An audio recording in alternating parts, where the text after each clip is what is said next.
에베소, 그 다음에 서머나는 지금의 이즈미르라고 하는 곳에 위치하고 있습니다. 그래서 지난 시간에 버가모 교회를 살폈는데 긍정적인 면도 있었고 부정적인 면도 있었습니다.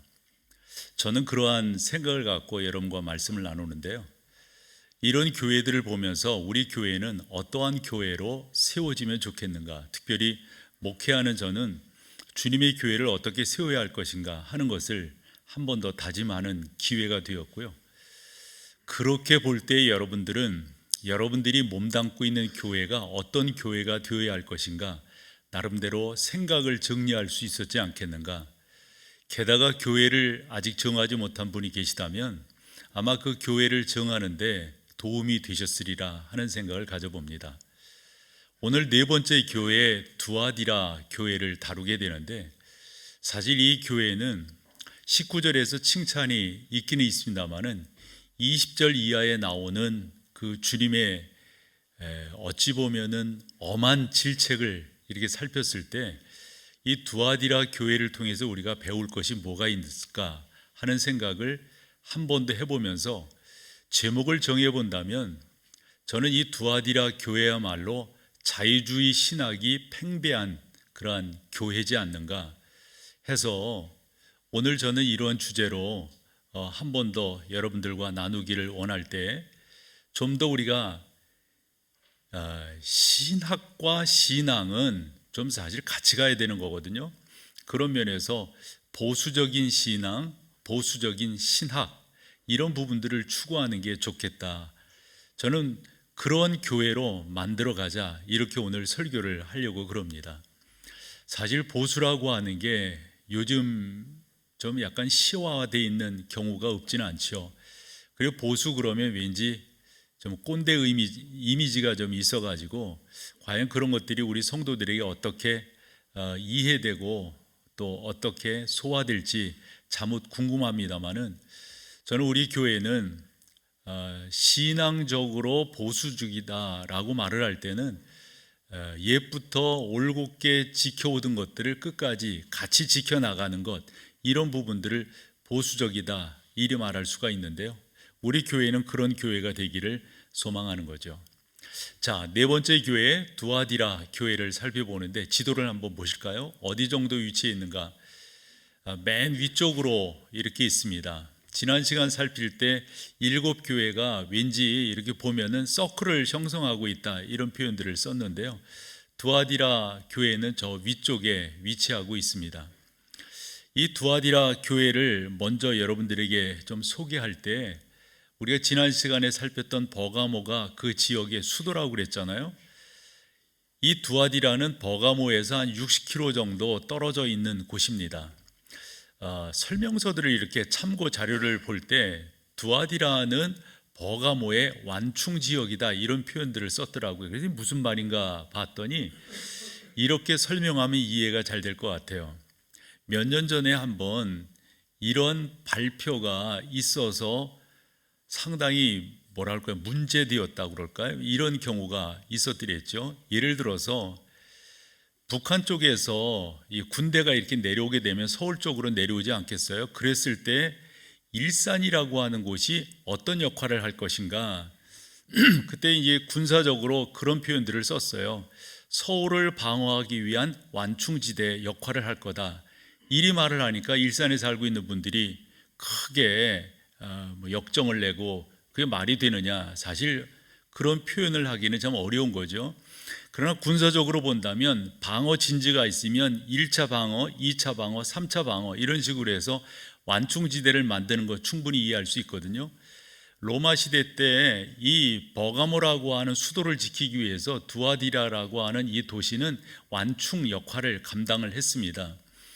그래서 이 고고학으로 볼 때 텔 구조가 많은 지역은 전쟁도 많았고 부서지고 세우고 하는 것들 많았다, 이렇게 보는데, 두아디라 지역을 살필 때 다른 어느 곳보다도 텔 구조가 많았다.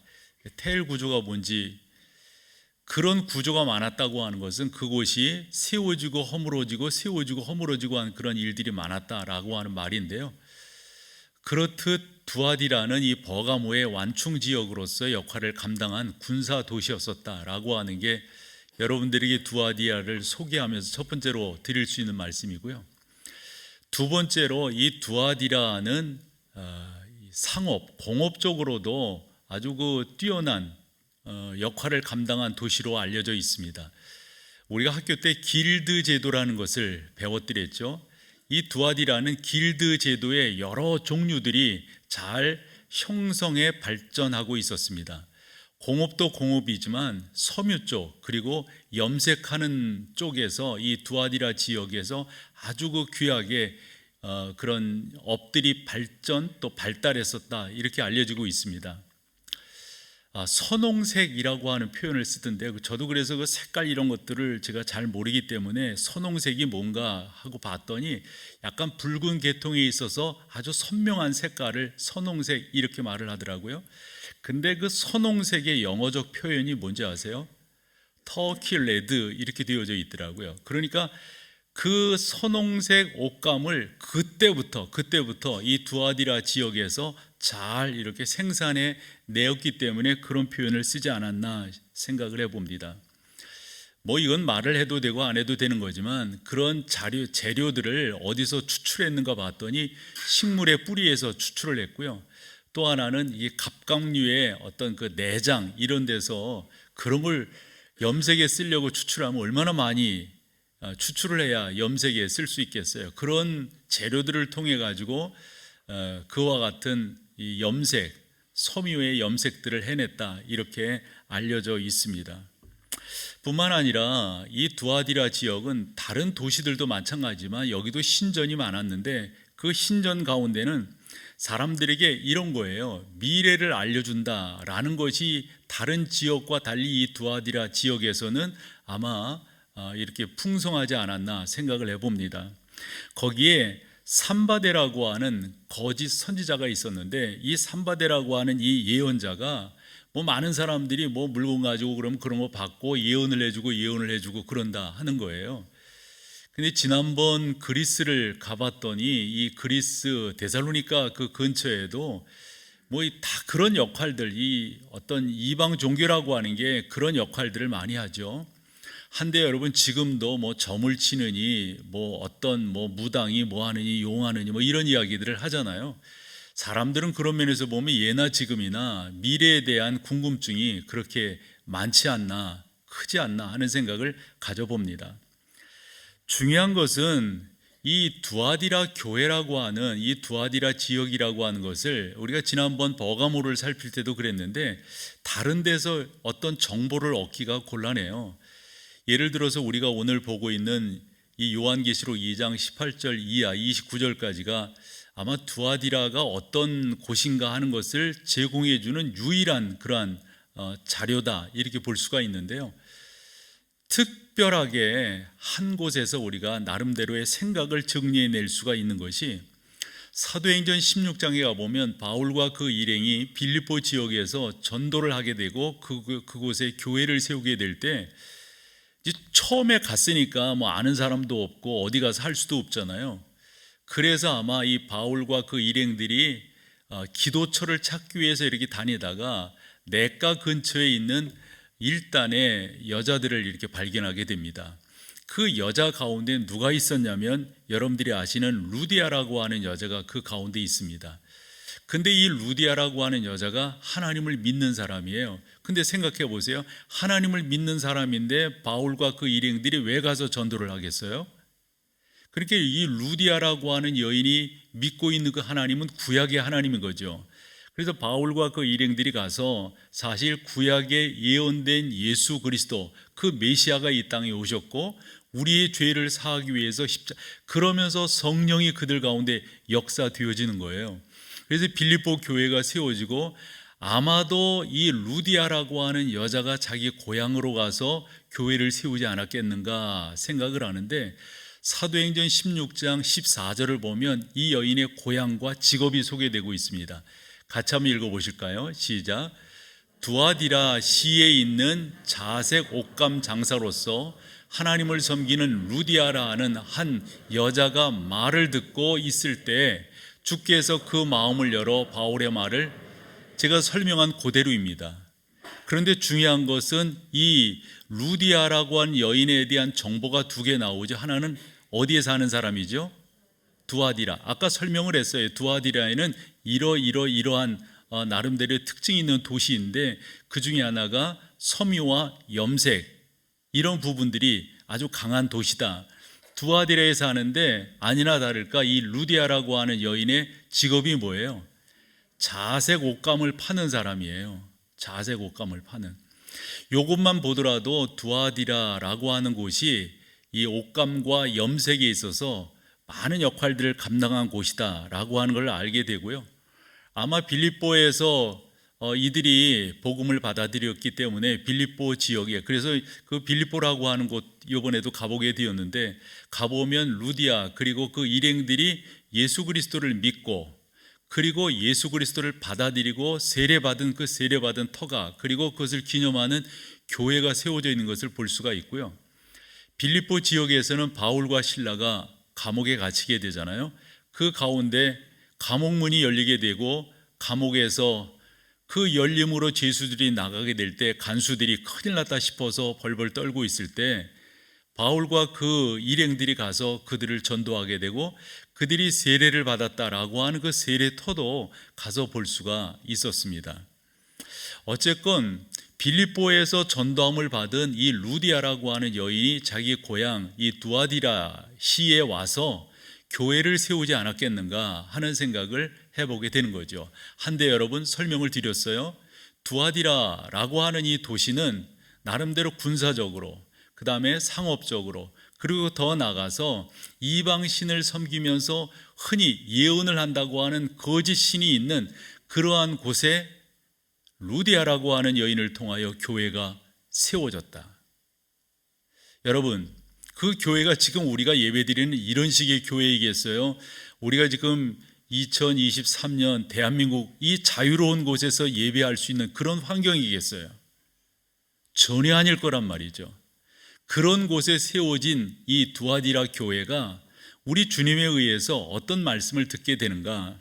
특별히 여러분 19절 말씀을 보면 우리 주님의 칭찬을 볼 수가 있는데 19절 같이 한번 읽어보실까요? 시작. 내가 내 사업과 사랑과 믿음과 섬김과 인내를 아노니. 내 나중 행위가 처음, 여기서 중요한 게 보면은 두아디라 교회의 특징을 말하는데 사업, 사랑, 믿음, 섬김, 인내 이런 부분들이 그 교회 안에 있었다고 하는 것을 우리 주님이 다 아신다는 거예요. 근데 거기에서 덕목으로 뽑아온다면 사랑과 믿음과 섬김과 인내를 기독교적 덕목으로 뽑았을 때 그 조건들이 지금 예전보다도 좋아졌다 이런 표현이 있지 않습니까? 그러니까 두아디라 교회가 다 나쁜 건 아니에요. 그 교회도 나름대로 신앙생활에 진보가 있었고 우리가 표현하듯 신앙의 성숙과 성장이 있었다고 하는 것을 여기에서 살펴볼 수가 있습니다. 우리 주님이 그것을 다 아신다라고 하는 게 아논이라고 하는 에이도라고 하는 단어를 보면은 우리가 경험하다라는 표현이 있잖아요. 이 경험하다라고 하는 말은 구약에 있어서 야다라고 하는 단어, 경험적으로 아는 것을 말하는 거거든요. 하니까 우리 주님이 두아디라 교회의 그 섬김과 인내와 믿음과 사랑을 친히 아시는 거예요. 친히 아시는 거예요. 저는 우리 교회가 신앙에 있어서 조금 더 성숙한 그런 교회가 되기를 소망하는 거죠. 설교하는 목사도 진보가 이루어져야 되겠지만 여러분들의 신앙도 달라져야 되지 않겠어요? 그런데 교인들 가운데 그렇지 못한 게 꽤 있는 것 같아요. 해서 사도 바울은 에베소 교회에 뭐라고 말했냐면 여러분, 정말 여러분들이 예수 그리스도의 그 진리에 대한 넓이와 높이와 깊이를 알아야 되지 않겠어요? 뿐만 아니라 뭐라고까지 고린도 교회엔 말하냐면 아니 언제까지 물렁물렁한 음식만 먹겠느냐는 거예요. 어른이면은 물렁물렁한 음식도 먹을 수 있지만 뭐라는 거죠? 딱딱한 음식을 먹어야 되지 않겠느냐. 아니 어른이 되어서도 그 음식 딱딱해서 못 먹겠어 이러면 어른이 아닌 거잖아요. 그것은 하나의 비유로서 우리 가운데 설명된 건데 아니 언제까지 신앙생활에 유아기를 갖고 있겠느냐, 이런 말이에요. 사랑하는 여러분, 어떠세요? 여러분들은 여러분 스스로가 여러분들을 아실 터인데요, 여러분들의 신앙은 발전하고 있습니까? 여러분들의 신앙은 성숙하고 있냐고요? 여러분들은 예전과 오늘이 좀 다른 거예요? 이게 있어야 돼요, 여러분. 교회가 10년, 20년, 30년, 40년, 우리가 지난주가 교회 설립 46주년을 지나고 있잖아요. 그럼에도 불구하고 아직도 신앙이 어린 신앙이라고 한다면, 손자가 이렇게 크는 것을 보면 그때 나름대로 겪게 되는 단계가 있더라고요. 지금은 우유 먹는 거 별로, 그래서 자기 엄마가 해주는 거 그런 거 좋아하고 그러잖아요. 이 애가 컸다는 증거 아니에요? 처음에는 그저 두루누기만 하던 아이가 이제는 뭐 자꾸 일어나고 걸으려고, 다 그게 나이가 되면, 근데 애가 그리 커가면서 그런 걸 안 보여준다, 그러면 걱정일걸요. 여러분들이 예수 그리스도를 믿으신 지가 지금 몇 년째예요? 주님을 인격적으로 영접한 지는 얼마나 되셨고요? 그런데 아직도, 베드로도 성도들을 보면서 그런 것들이 좀 안타까웠던 것 같아요. 그래서 베드로후서 3장 18절을 보면 그런 표현을 쓰거든요. 오직 우리 주 곧 구주 예수 그리스도의 은혜와 그를 아는 지식에서 어찌하라고요? 그러지 못하고 있기 때문에 그렇게 표현하는 거지, 그렇게 잘 성장하고 잘하고 있다면 저런 표현을 안 했을 거라고요. 두아디라 교회를 향한 우리 주님의 칭찬을 보면 예전보다 지금이 좋다는 거예요. 예전에는 그렇게 유아적인 모습이었는데 지금은 장성한 모습이다라고 하는 거죠. 그런데 두 번째로 살펴보게 되는 것은, 우리 주님의 칭찬고 기쁨은 너무도 뜨거워요. 너무도 뜨거. 20절 말씀을 같이 한번 읽어볼게요. 20절입니다. 시작. 그러나 내게 책망할 일이 있노라. 자칭 선지자라 하는 여자 이세벨을 내가 용납함이니 그가 내 종들을 가르쳐 꾀어 행음하게 하고 우상의 제물을 먹게 하는도다. 저 표현을 보면 그 앞에 있잖아요. 내게 책망할 일이 있노라. 저는 이렇게 성경을 보면서, 요즘에 트렌드이기도 하지만은 어떤 이게 감성적인 거 있죠. 성경의 뉘앙스가 뭔가, 이것이 성경 해석에 상당히 중요한 하나의 어떤 범위를 요즘은 차지하더라고요. 그렇게 볼 때 우리 주님이 실제적으로 말씀을 하셨다고 한다면, 그러나 내게 책망할 일이 있노라, 이 표현을 어느 정도로 하셨을까요? 너 책망할 것이 있는데 이건 아닐 거라고 봐요. 상당히 그 피치가 높았다고 봐요. 높은 가운데서 우리 주님이 두아디라를 향해서 이 말씀을 하시는 거죠. 그런데 그렇게 말씀하시는 이유가 뭔가 봤더니 자칭 선지자라고 하는데 가짜인 거예요. 이세벨이라고 하는 이 가짜. 그래서 아까 특징적으로 살펴볼 때 거기에서 거짓 예언을 하고 하는 그러한 어떤 그 신당이 있었다라고 말씀을 드렸잖아요. 아마 교회 안에 모인 사람들도 그런 것이 궁금했었나 보죠. 기억되실지요? 예전에 은사 논쟁이 우리나라에, 우리 한국교회에 한참 있을 때, 제 기억으로는 한 70년대, 80년대, 특별히 80년대가 그런 것에 아마 피크를 이루지 않았는가 생각하는데, 그때 무슨 은사를 받았다는 분들이 꽤 있었죠. 예언의 은사를 받았다 그랬어요. 난 지금도 궁금해요. 예언의 은사가 뭔가. 아니, 그 집 계약해, 이게 예언의 은사예요? 그 학교 지원해, 그 학교 가지 말고 다른 데 가, 이게 예언의 은사냐고요. 그게 여러분 무당과 다를 게 뭐가 있어요? 하나님 안에서의 모든 은사는 생명 구원함과 직결되어야지. 아니, 집 팔고 땅 팔고 하는 게 예언의 은사랑 뭔 상관이 있냐고요. 그게 여러분, 죄송한 표현이지만 기독교 무당이라고 표현해도 그 지나치지 않지 않나요? 아직도 우리가 그런 식의 신앙의 칼라를 가지고 있다면 그건 건강한 모습이 아닐 거라고요. 아마 여기 나오는 이세벨이라고 하는 여자가 그런 식으로 두아디라 교회 성도들을 아마 현혹시키지 않았겠는가 하는 생각을 가져봅니다. 근데 우리 주님이 두아디라 교회를 향하여서 역정을 내시면서 말씀하시는 게 뭐냐면 거기에 용납함이니라고 하는 표현이 있잖아요. 용납한다라고 하는 거. 그래서 이 정서적으로 용납한다라고 하는 것을 좀 다른 식으로 어떻게 표현할 수가 있을까 할 때 우리말에 이런 말이 있죠. 은근슬쩍. 은근슬쩍 그 안에 들어앉는 거예요. 또 스리슬쩍. 슬쩍 앉는 거예요. 사실 이 용납한다고 하는 개념이 그 정도로 이해하시면 좋으리라고 봐요. 이세벨이라고 하는 잘못된 이 거짓 선지자가 있는데 그것을 이 교회가 그냥 슬쩍 근데 사실은 이런 모습이요, 여러분 우리 가운데 이런 식으로 나타나는 거 있죠. 우리가 분명히 진리 안에서 저것이 잘못됐다라고 하는 걸 알아요. 아는데 에이 뭐 요즘 세상이 그런데 뭐. 저도 목회하면서 몇 가지가 제 안에서 계속 이게 어떻게 이야기해야지, 이게 어떻게 해야지, 이런 부분에 고민 아닌 고민이 있습니다. 그 중에 하나가 이거예요. 아직 혼례를 치르지 않았어요. 그런데 무슨 아파트를 뭐 해야 된다 그러면서 혼인신고를 먼저 하는 거, 이게 뭐지? 저는 아직 받아들이기 곤란해요. 목회자들이 모였어요. 그래서 여러 가지 이와 같은 현상에 대해서 우리가 어떻게 지도해야 될 건가 서로 이야기를 못 꺼내요. 그때 제가 이런 말을 했어요. 요즘 젊은 친구들과 목회를 하면서 혼전 순결을 이야기할 수 있을까? 아니 무슨 프로그램 제목이 뭐지 결혼보다 돈 거? 이런 시대에 우리가 살아가고 있다고요. 그런 것에 대해서 우리가 얼마 전까지만 해도 명쾌했어요. 정확했어요. 그런데 용납하는 거예요. 뭐 세상이 다 그런데 뭐 슬쩍. 제가 조금 그런 쪽에 예를 들었지만 아마 그런 부분들이 많을걸요, 여러분.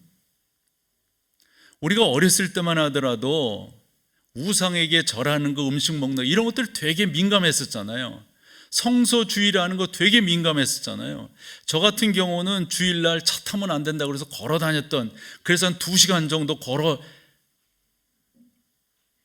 그런 식으로 신앙생활 해왔던 저희인데도 지금 다 용납하잖아요. 뭐 그 정도야.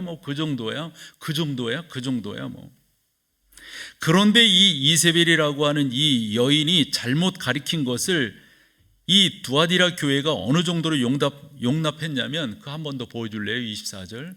그 뒷부분에 2가지거든요. 하나님의 사람들을 꿰어가지고 어떻게 해요? 행음하게 하고 어떻게 해요? 이게 뭡니까 여러분? 행음하게 하고 우상제물을 먹게 하는 특징이 어디서 하고 있었냐면 이방 신당에서 하고 있었어요. 거기서 나름대로 그들이 뭐 제사를 드린다, 그리고 나서 뒤풀이가 저런 일하는 거예요. 그런데 뭐 다 신당에서 그러는데 교회 안에서도 그런 뭐 크게 잘못이야, 이게 요즘의 트렌드인데. 그러면서 저 이세벨이라고 하는 저 가짜가 그렇게 두아디라 교회 말을 하니까 뭐 그런가 봐 이러면서 슬쩍 용납하는 거예요. 그런 어떤 모습들이, 자세들이 슬쩍 교회 안에 들어와 있는 거예요.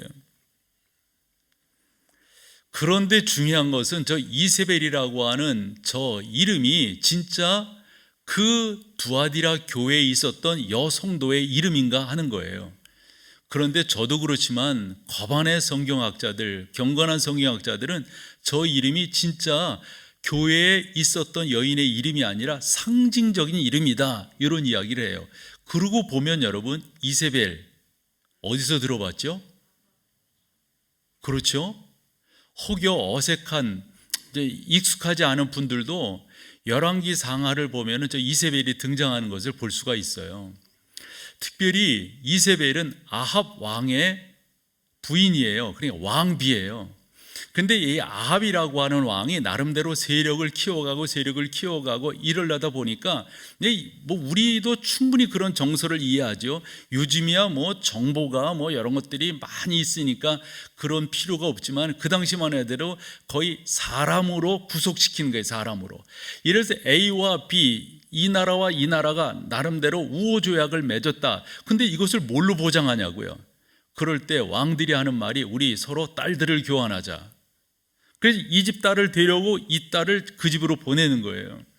그런 식으로 아합이 주변 나라들과 나름대로 조약을 맺어갈 때 이방 나라의 여인 이세벨을 데려오는 거예요. 교회, 기독교 하나도 모릅니다. 하나도 몰라요. 그 사람은 오직 바알만 섬기는 거예요. 그런 모습이 사실 솔로몬 때도 있었죠. 솔로몬 때 그래서 수많은 집들을 짓고 백양목 집들을 지을 때 그 집을 왜 졌어요? 이방 나라들과 관계를 맺어 사람들을 교환하는 거예요. 거기에 왕자를 데려오고 우리의 딸 공주를 주고 말이죠. 공주를 데려오고 우리의 왕자를 주고 이런 식으로 하는 거라고요.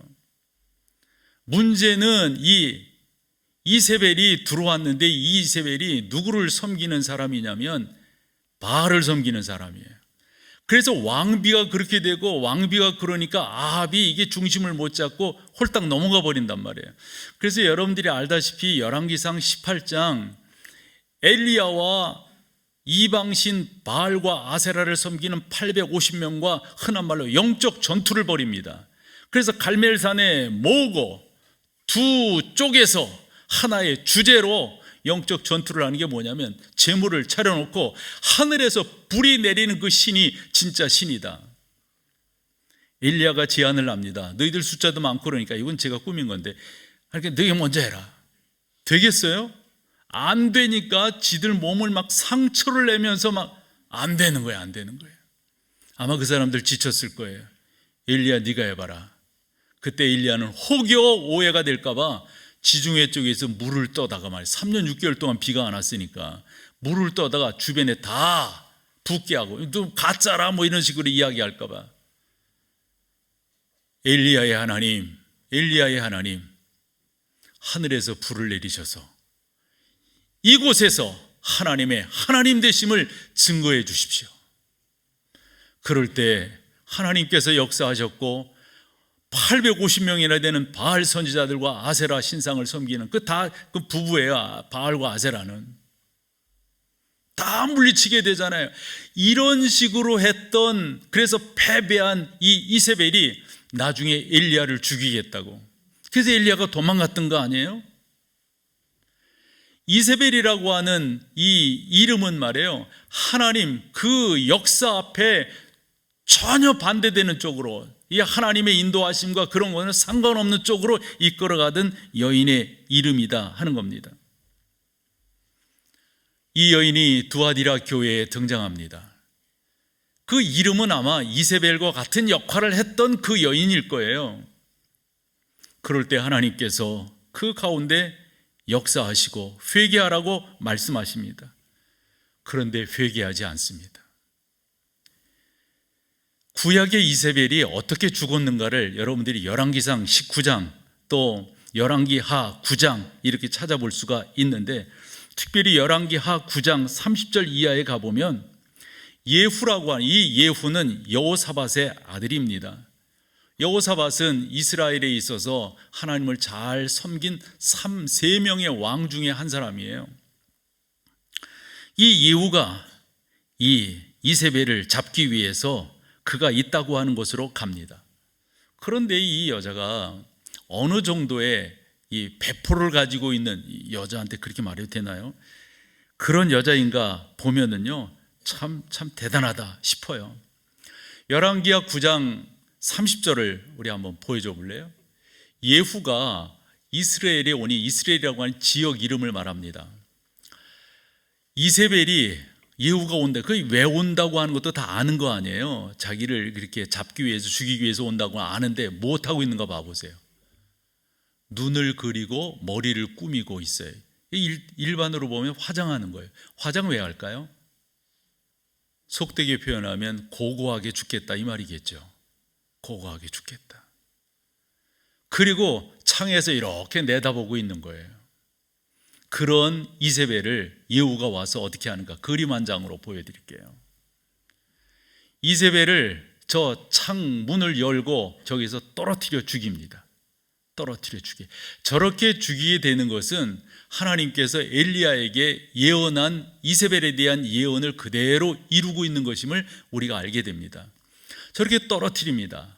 떨어뜨린 그 이세벨을 예후가 희신이라도 거두어서 장례를 치러주자, 이러면서 부하들에게 명령을 하는데 웬걸 그 다음 사진을 보면 저기 떨어진 거예요. 떨어진 것을 혹시 가운데 뭔지 구별이 되세요? 개입니다. 개. 아마 저 개가 떨어진 이세벨을 어떻게 처리를 한 것 같아요. 그래서 35절로 가보면은 창밖으로 내던진 그 여인을 시신을 수습하고 장례를 치르려고 이제 가봅니다. 근데 이런 일이 벌어져요. 가서 장례하려고 이렇게 한즉 보니까 뭐예요? 그 두골과 발과 그의 손 외에는 찾지 못했다.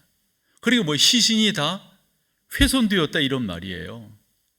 누구에 의해서? 아마 그 개가 그랬을 거예요. 그런데 요와 같은 것이 예언되었다고 하는 것을 그 다음 절 36절에서 볼 수가 있는데 저렇게 된 것은 뭐라고요? 엘리야를 통하여 말씀하신 바라 그래. 예언된 거예요. 이세벨 당신은 그렇게 마지막을 갈 거라고. 뭐라고 말했다는 거죠? 이스라엘 토지에서 개들이 이세벨의 살을 뭐하리라? 그렇게 됐다는 거예요. 그래서 다 금방 내려가 봤는데 웬걸 그의 머리랑 그의 손과 발 이것만 찾을 수밖에 없었다 하는 겁니다. 저는 이런 모습을 보면서 작금의 한국 교회에 대해서 우리가 어떤 신앙의 자세를 취해야 할 것인가, 우리 목동제일교회는 어떤 교회가 되어야 할 건가, 여러분들은 어떠한 신앙을 가지셔야 될 건가, 또 저는 목회하는 목사로서 이 교회를 어떻게 이끌어가야 될 건가 한 번도 생각하지 않을 수가 없습니다. 이세벨과 같은 그런 것을 교회가 슬쩍 용납하면 안 됩니다. 한 번도 우리는 정확하게 하나님의 진리에 대해서 가타부타 하지 말고, 하나님의 진리에 대해서 이러니 저러니 하지 말고, 우리는 그 진리를 진리 그대로 받아들이는 그런 역사가 우리 교회 안에 신앙으로 나타나야 될 거란 말이죠. 어느 분이 저한테 그걸 봤냐고 물어봐요. 넷플릭스에 올라와 있는데 한번 보시라고. 그래서 제가 못 봤다고. 그게 뭔가 하면, 여러분 보셨나요? 나는 신이다 라고 하는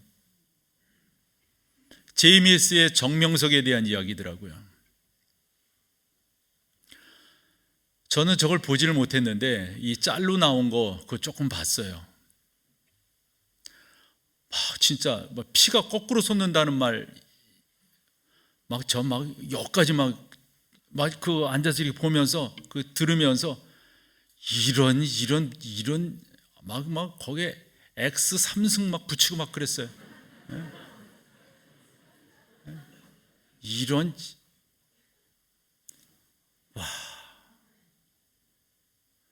어느 여성의 음성이 막 나오는데 그 정명석 그 나쁜 놈이 나쁜 짓을 하는 거예요. 저는 생각되는 게 그 여인은 훨씬 정명석 저 친구라고 해도 되는지 모르겠어요. 아니 근데 난 이해가 안 되게 80이 다 된 양반이 뭔 힘이 있어서 그러는지. 진짜 나쁜 놈 아니에요? 진짜.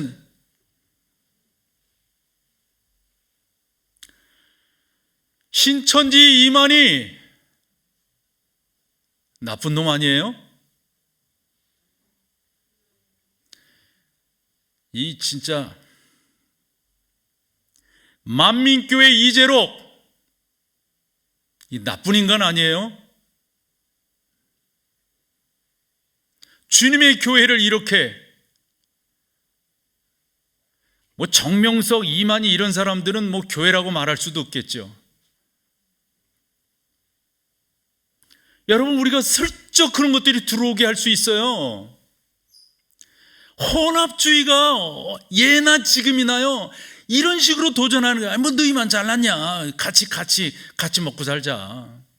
기독교 너희만 특별하냐, 그냥 서로 인정하고 대충 살고, 기독교는 불교하고 불교는 또 기독교 성탄절 때 축하사절 보내고 그냥 그렇게 해서, 야 그게 좀 젠틀한 거 아니야? 그게 좀 배운 사람 아니야? 이성재. 여러분, 이런 것들을 우리가 소문도 나면 안 되고요, 받아들이면 안 된단 말이에요. 우리 목동제일교회는 더욱더 복음의 분명한 교회가 되기를 소망합니다. 저는 그래서 여러분들에게 드리는 말씀이, 여러분들이 깨어 계시면 말이에요, 여러분들이 살아계시면요, 여러분들의 영성이 분명하면, 복음이 분명하면 이 강단에서 목사가 함부로 할 수 없어요. 여러분들이 분명한데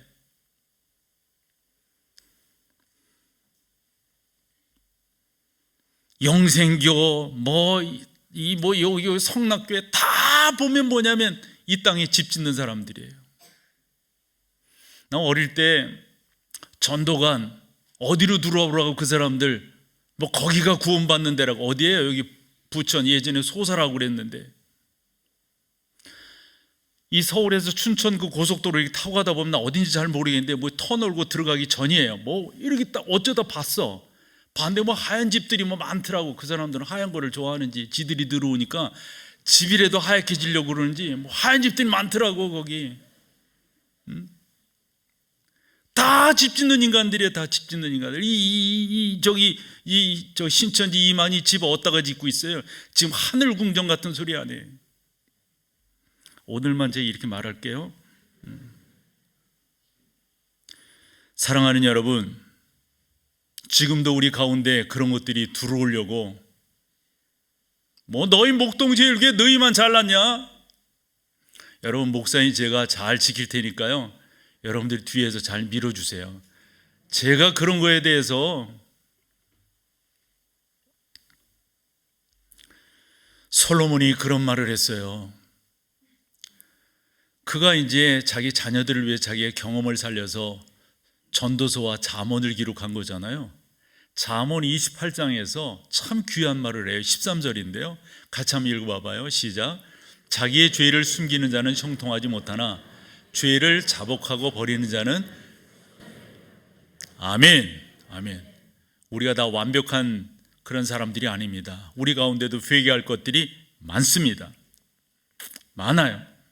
중요한 것은 성경을 보면서 깨닫게 되는 게 뭐냐, 우리 주님이 계속 말씀하세요. 나 다 안다. 나 그거 다 알아. 너희들이 어떻게 살고 어떻게 행동하고 어떠한 모습을 취하고 있는지 나 다 안다. 다 안다. 우리 주님께서 계속해서 그 말씀을 하시는 거예요. 22절로 우리가 가보면 말이에요, 그 가운데 우리 주님이 그 말씀을 하세요. 볼지어다 내가 그를 침상에 던질 터이요 또 그와 더불어 간음하는 자들도 만일 그의 행위를 회개하지 아니하면 큰 환난 가운데 던져버리겠다. 23절도 보면 내가 그렇게 할 것이다. 내가 그렇게 할 것이다. 23절 한번 보여주시면, 모든 교회가 나는 사람의 뜻과 마음을 살피는 자인 줄 뭐라고요? 우리 주님이 다 아세요. 다 아세요. 옳게 못하면 이세벨의 마지막이 될 거라고요. 우리가 옳게 살면 그분의 복을 받게 될 거예요. 우리가 주님을 위해서 살면 주님은 당신을 주시겠다고 우리 가운데 말씀하셨어요. 두아디라 교회를 향하여 세계를 주시겠다는 거예요. 우리가 이것을 받기를 소망합니다.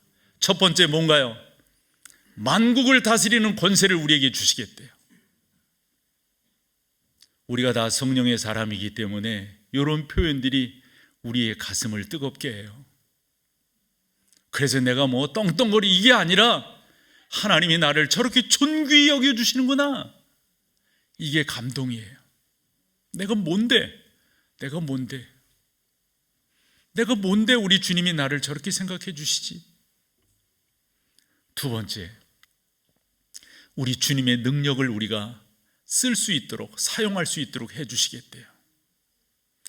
여러분이 누구신데 저런 걸 쓸 수 있어요? 여러분 감동되지 않으세요? 주님이 당신의 다스리는 그 권세가 있는데 그 권세를 우리에게 주시겠대요. 우리가 잘하면 이세벨 그런 거 들어오려고 할 때 은근슬쩍 이 뒤로 물리지 않고 그대로 받아치면 말이에요. 마지막 세 번째, 우리 주님을 우리에게 주시겠다는 거예요. 새벽별이라고 되어져 있는데요, 저 새벽별이 뭐냐면 그 민수기서를 읽어보면 그 민수기서 가운데 저게 나와요. 민수기 24장 17절인데요. 한 별이 야곱에게서 나오며 그랬거든요. 저 한 별이 야곱에서 나온다라고 하는 저 말은요, 예수 그리스도가 이 땅에 오신다라고 하는 것을 상징적으로 보여주는 거예요. 그래서 우리 주님께서 이 땅에 오셨을 때 동방에서부터 박사들이 뭐를 보고요? 그 별이 이런 의미예요. 그래서 주 예수 그리스도를 우리 가운데 주시겠다라고 하는 말씀입니다. 사랑하는 여러분, 우리는 소아시아 7교회를 보면서 그 당시 성도들이 얼마나 힘들게 신앙생활을 했는지를 알아요. 그 가운데 신앙을 지키려고 애쓴 그러한 성도들을 우리가 안다고요. 한데 그릇된 신앙, 그렇지 못한 모습들을 우리가 보면서 우리 또한 그렇지 않은가 한 번 더 반성을 하게 되는 거죠. 저는 우리 교회가 신앙의 보수적인, 신학의 보수적인 그러한 교회가 되기를 소망하고, 목사인 제가 그렇게 잘 나갈 거예요. 여러분들이 잘 세워지셔야 돼요. 여러분들도 그렇게 세워져서 함께 주님을 기뻐하고 함께 주님을 높여드리는 그런 우리 모두가 다 되기를 소망합니다.